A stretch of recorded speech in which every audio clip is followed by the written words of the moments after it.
Alo. Assalomu alaykum. Vaalaykum assalom. Mahsuba yaxshimisiz? Suzimisiz? Charchamayapsizmi? Yaxshimisiz? Tinchmisiz? Sizga rahmat, Xudoga shukr. Mahsuba opa, Ha? bir masala so'ramoqchi edim hozir. Yangi qonunlar kuchga kiribdi-yu. Nima degan? 7 avgustdan u mollarga pasport olish masalasi. Xo'sh. Shu mollarga pasport olingandan keyin o'sha mollarni nomiga ham kiritib olsak bo'ladimi? Albatta pasport bilan-ku. Просто anavingizni firmada ishlaydi degan оформление qilib qo'yishingiz kerak-da.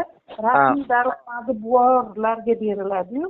Ha, o'sha u mollarni ishga olamiz, keyin har oy oylik chiqaramiz u mollarga. Ha, endi sut beryapti-yu, bekorga emas-ku.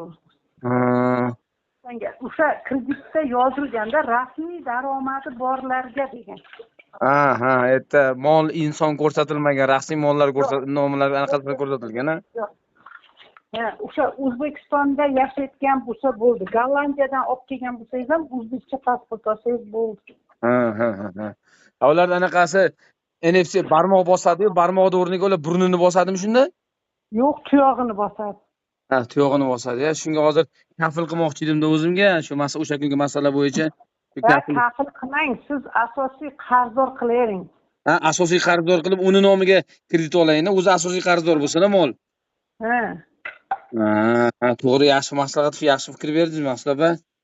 Endi ana shu bilmaganlaringizni so'rasangiz aytib turaman-da. Shu hozir boshim qotib qoldi hozir. To'g'ri aytdi. Men sal bo'lsa uni kafil qilmoqchi edim. O'zini asosiy qarzdor qildiraman-da, sizlarda. Yonidagi qo'shimcha mollarni unga kafil qilaman-da shunda.